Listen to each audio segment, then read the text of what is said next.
That is not it. These are rational businesses and companies, rational entities. They are in business to make profit. They have over the years been calling for government to introduce something like this to enhance their capacity and their competitiveness, to reduce their cost and all that. So they are happy to embrace it. And that is why already some of them are endorsing the policy, saying that it's a game changer and all that. So it's voluntary because you have to apply, and we need to put in place the right measures to ensure that you qualify, and if you qualify, even to comply with a governing law for the policy and all that, because you cannot employ the same set of people and get them to work 24/7. That would be against the law. The law will ensure that people don't work beyond 8 hours. And if for some reason they have to work beyond 8 hours, those conditions will be clearly spelled out in the law. And the overtime you must pay them will be clearly spelled out in the law. And that overtime will be so high that you wouldn't want to abuse the system by just employing a few people, for more than 8 hours, and all that. So all these things are things we have carefully thought about. And finally, those who say that, oh, it is already being done in Ghana. That is not true. As we speak, you can talk about some businesses and companies who operate in the night or even operate 24/7 on their own without any deliberate policy intervention by the government to support them. So when we talk about our 24-hour economy, like Mr. Price said yesterday, it's not a night economy. And it is not a chance event where just people will just work in the night without any policy intervention from government.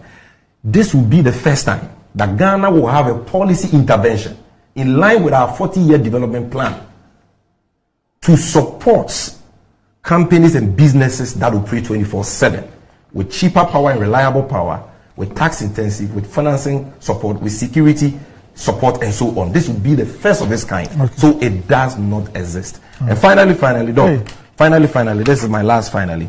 For those who say that the policy will be difficult because of the issue of demand, the market, we need to think about the market, demand and all that. Look, when I hear some of these things, I laugh. Because I ask myself, what demand are you talking about here? You are an economy that imports over 90% of the things you consume. Go and look at the top 10 items we import in this country and tell me whether we don't have the capacity to produce these things. The problem is not about the demand. The demand is already there. That is why day in, day out, businesses import these things into the country. They get finished, they go again and import. They go again and import, and people are buying on a daily basis. The demand is there. The reason is that our businesses are not able to be competitive. They are not able to operate at a competitive cost and produce at a good comparative cost.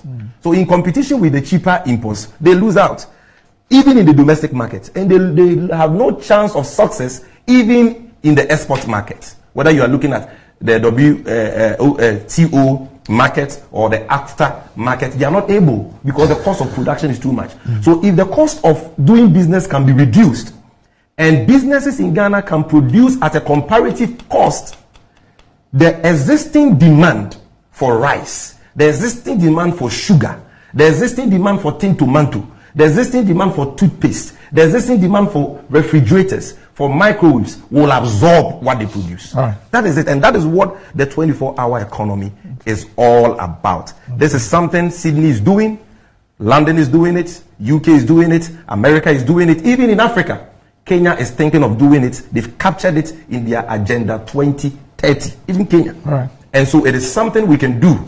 It is very possible. The naysayers and the political Jeremiahs who don't have any policies can continue to ridicule it. But the young people who are yearning for decent, well-paying jobs know that this is hope for them. And they can trust the honest, visionary nation builder, His Excellency John Dramani Mahama, to deliver on this. Thank you. Okay. So the founder and leader of the